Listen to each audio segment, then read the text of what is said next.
Hello guys, good evening.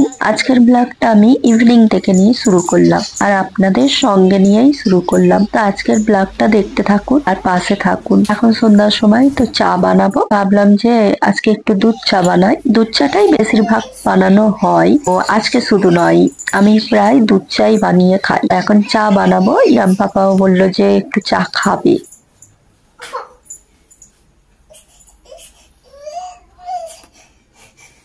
তো এখন চা বানাবো আর এখানে দেখুন দুষ্টু পাপাটা কাজু আর কিশমিশ দিয়ে ওকে বসিয়ে দিলাম। এত দুষ্টু করছে কি বলবো, আর সব সময় ওর গলা পাবেন, বিরক্ত করে সারাদিন। সকাল থেকে না আজকে ভেবেছিলাম ব্লগ বানাবো, আজকে এতটাই ব্যস্ত ছিলাম যে ব্লগ বানানো হলো না। ভাবলাম যে চল আজকে ইভিনিং থেকে নিয়ে ব্লগটা শুরু করব। এখন থেকে দেখতে থাকুন, আমি এখন থেকে ধরে রাত পর্যন্ত কি কি করি সেটাই শেয়ার করব।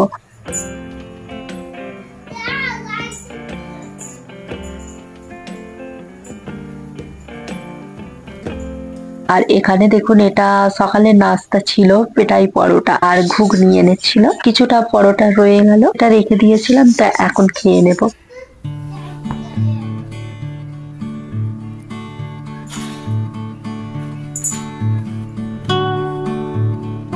তো এখন দেখুন কটা বাজে, 10:30। তো 10:30 বেশি হয়ে গেল। এখন চলে এলাম কিচেনে। তার সময় চা খেয়ে রাম পাপাকে নিয়ে একটু বসেছিলাম, তারপরে ওর ম্যাম এসেছিল, ও পড়লো। আর বেশি কিছু শেয়ার করলাম না, ওখানটা স্কিপ করে দিলাম। এখন আমি চলে এলাম কিচেনে, রান্না করব। এখানে রান্নার জন্য দেখুন আমি চিকেনটা নিয়েছি। তো চিকেন সকালে অনেকগুলোই মানে রান্না করেছিলাম, তো সেগুলো আছে, কিছুটা টাইগারকেও দিয়েছি। তো সেই পাচ্ছেন আমাদের টাইগার আছে, যার জন্য একটু রান্নাটা বেশি করতে হয়। এখনো আবার চিকেনই বানাবো। আমাদের বাড়িতে কিন্তু বেশিরভাগ চিকেনটাই হয়। হয়তো ভাববেন যে এরা সবসময় ভিডিওর মধ্যে দেখে থাকেন, এটাই বেশি হচ্ছে। তো হ্যাঁ, এটাই বেশিরভাগই হয় চিকেনটা। তাহলে দেখুন দুটো, এটা কিন্তু উচ্ছে উচ্ছে, হ্যাঁ এটা বড় সাইজের উচ্ছে। ও এত তিতো ছিল কি বলবো। তো এখন আমি ভালো করে এগুলো দেখুন কেটে নিচ্ছি, সরু সরু করে, একটু পাতলা পাতলা করে আর কি কেটে নিলাম। তো কেটে এটাকে আবার নুন দিয়ে মানে লবণ দিয়ে কিছুক্ষণ রেখে দেব, ওর যে কষটা থাকে না সেটা একটু বেরিয়ে যাবে। এখন আমি এগুলো কেটে নিচ্ছি, তো দেখতে থাকুন।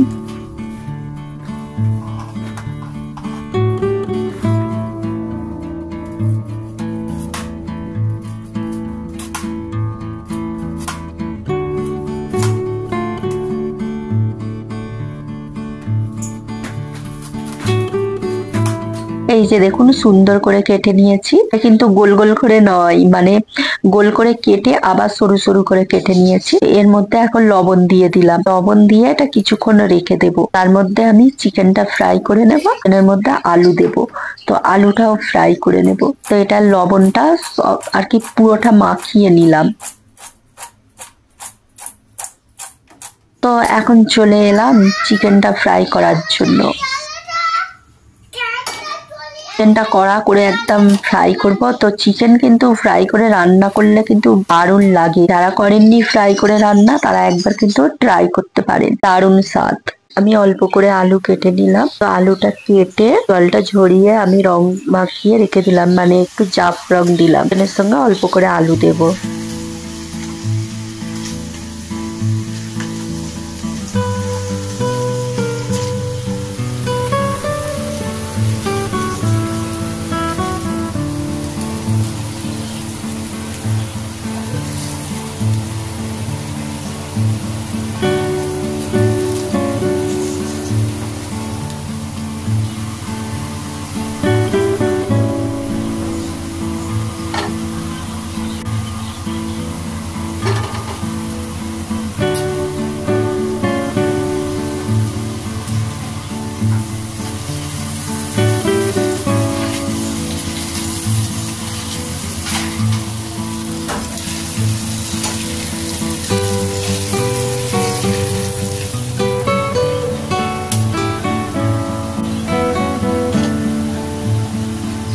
চিকেন আলু ভালো করে ফ্রাই করে নিলাম, তো রান্নাটা বসিয়ে আর এখানে আমি উচ্ছেটা কেটে নিয়েছিলাম, দেখিয়েছিলাম, লবণ দিয়ে রেখে দিয়েছিলাম। এখন আমি ভালো করে জল মানে ধুয়ে জল ঝরিয়ে এখন আমি তেলের মধ্যে দিয়ে দিলাম। তো এটাকে আমি ঢাকনা দিয়ে দিয়ে ভেজে নেব।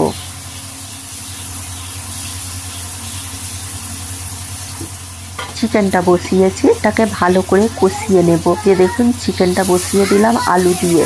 তো এইভাবে কিন্তু দারুণ লাগে। আবারও বলছি, একবার যারা আর কি ফ্রাই করে না খেয়ে থাকেন তারা একবার ট্রাই করতে পারেন।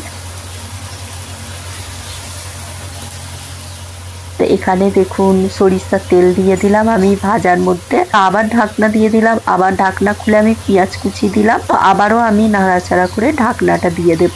এইভাবে ঢেকে ঢেকে কিন্তু রান্নাটা করলে দারুণ লাগে। ভাজাটা করলে আবারও নাড়াচাড়া করে আমি ঢাকনা দিয়ে দেবো, আর ঢাকনাটা সরিয়ে লবণ দেব, হলুদ দেব, বেশি কিছু মশলা নয়, হলুদ আর লঙ্কা, পেঁয়াজ কুচি, ব্যাস সামান্য কিছু দিয়ে ভাজাটা করলাম। তো কিন্তু দারুণ লাগে, অতটা তিতো লাগে না লবণ দিয়ে প্রথমে ওইভাবে রেখে দিলে। এখানে দেখুন কতগুলো রান্নার পরে বেরিয়েছে। তো এখন যদি এগুলো আমি রেখে দিই, সকালে আবার অনেকটা মানে চাপ হয়ে যাবে, ডিনারের পরে তো আবার বেরোবে থালা বাসন, যার জন্য আমি কিছুটা হালকা করার জন্য এখন মেজে নেব। তো ঠান্ডা ঠান্ডাও পড়েছে, কিন্তু ভালোই ঠান্ডা পড়েছে রাতের দিকে, তাও কিন্তু কিছু করার নাই, অনেকটা চাপ হয়ে যাবার জন্য মেজে নিলাম।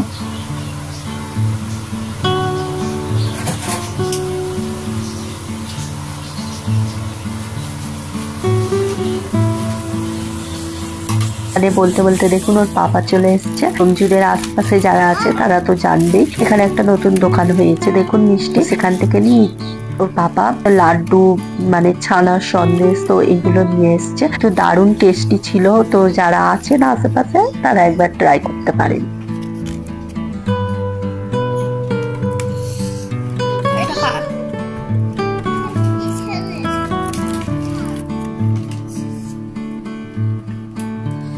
এখানে দেখুন কিচেনটা কত সুন্দর করে আমি ক্লিন করে রেখেছি। তো এইভাবে ক্লিন করা থাকলে কি ভালোই না লাগে বলুন। কিন্তু আবার বলবো, আবার ডিনার করার পরে যেই কি সেই হয়ে যাবে, আবার সকালে ধোয়া মাজা করতে হবে। এই যে দেখুন এখন 12টা বাজতে 5 মিনিট। আজকের ব্লগটা আমি এখানেই এন্ড করলাম, আবার দেখা হবে নেক্সট ব্লগ। ভালো থাকবেন, সুস্থ থাকবেন। Thanks for watching and take care.